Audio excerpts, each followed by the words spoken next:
Sister Cynthia McKinney for those wonderful words, inspiring words.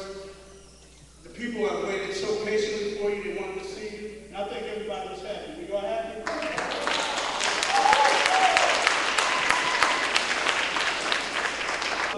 National Conference, we're doing a bunch of pre-conference events. This is the first of our pre-conference series. We'll have a host of speakers. Basically, they're issuing the Luv4Self National Conference. What we're going to do, just because we're trying to raise money, we're trying to raise support, we're going to have some brothers come down with the receptacles, and you can just give something. It doesn't matter how much. I'm not telling you to give $1 million, but if you have it, we're going to be mad at you. But whatever you can give just to donate. And also, our speakers, they came here out of the kindness of their hearts, and we want to give them a love offering for their coming here to present to you all today. Let's give our speakers a hand. It's possible you could put John Perkins, the guy who wrote the book, Confessions of an Economic Hitman.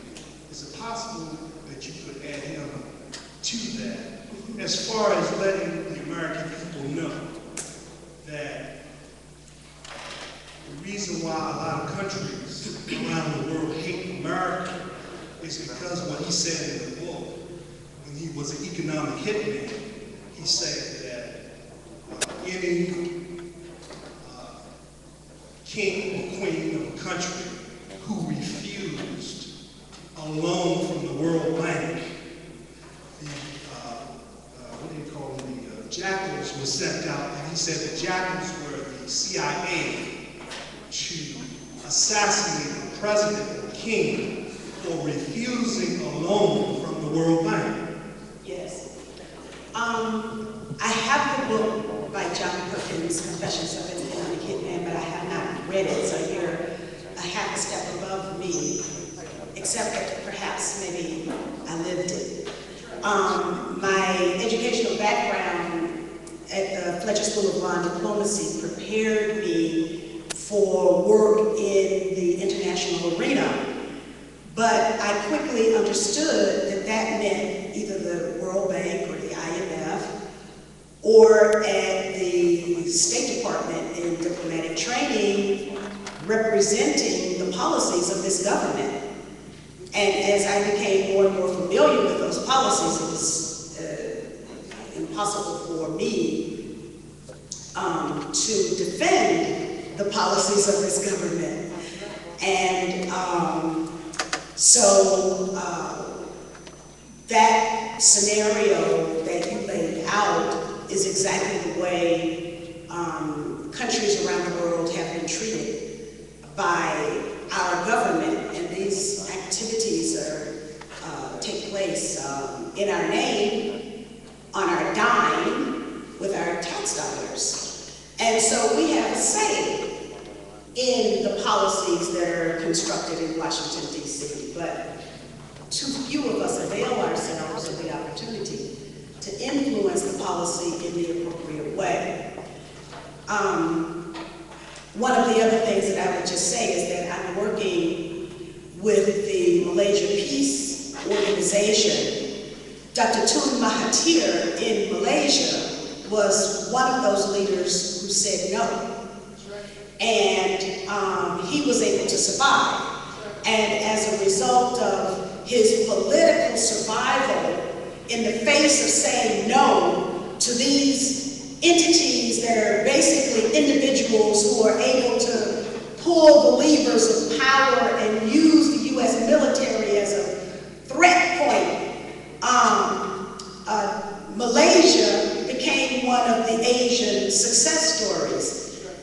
So there is a benefit to standing up and saying no, but we have to find those leaders who are willing to do that. We first have to find them in this country who are willing to stand up and say no. Yes. First, to start by saying I'm unfortunate not to know that much about you. This is like my first time being here, a lot about you. So my first question is, what were some of those, you said you used to be a part of the Democratic Party? Yes. You didn't fit in well because you asked too many questions. What were some of those questions that you asked? Why were they so negative? You look at each other.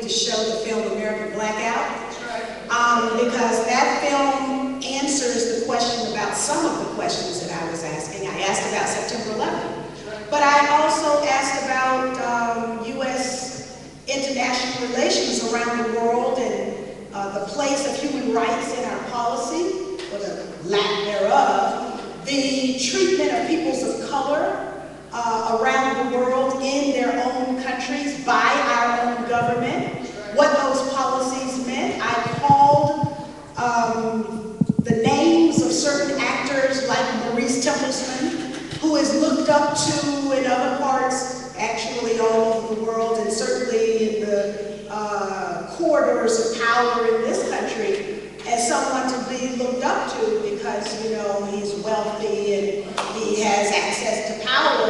But this is the person who deals in blood diamonds, and his record is very clear. So when we talk about diamonds and blood diamonds, and I have to disagree vociferously with Russell Simmons, who says there's no longer any such thing as a blood diamond.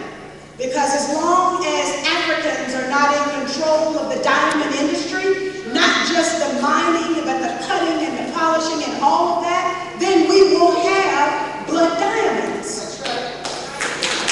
There are some principles like self-determination, dignity, freedom, liberation, that this country has reserved for itself, and it ought to accord other people.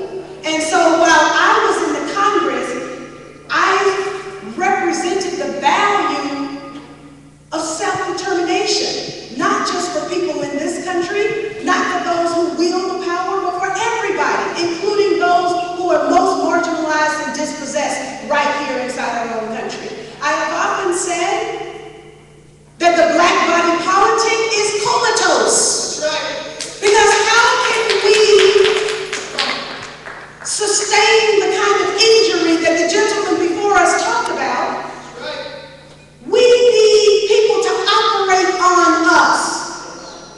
But those who are charged with taking care of the black body politic are playing on somebody else's field, using somebody else's equipment, using another playbook, and we are the only ones who continue to be fooled and think that they're representing and playing for us. Anyway, I can really talk now that the press is gone. Oh, wait, the press is here. Oh. Okay. Oh, Venezuela. All right. Viva Chavez. It's kind of a two-part question, but it's really the same question, and I think it's good that it comes from here with the last comment.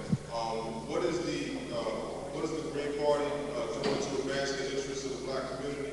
What more could it be doing? And obviously, you think it's a platform that can move the black agenda forward, move our interests forward.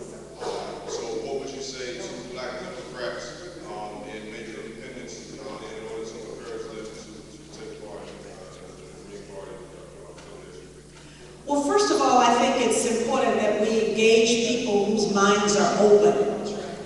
And, you know, I'm not going to spend a whole lot of time engaging people who've already got their minds made up about their place in this country, the potential that this country has in the world, the place for this country in the world. But for those people who are wondering, who are looking for an alternative, who understand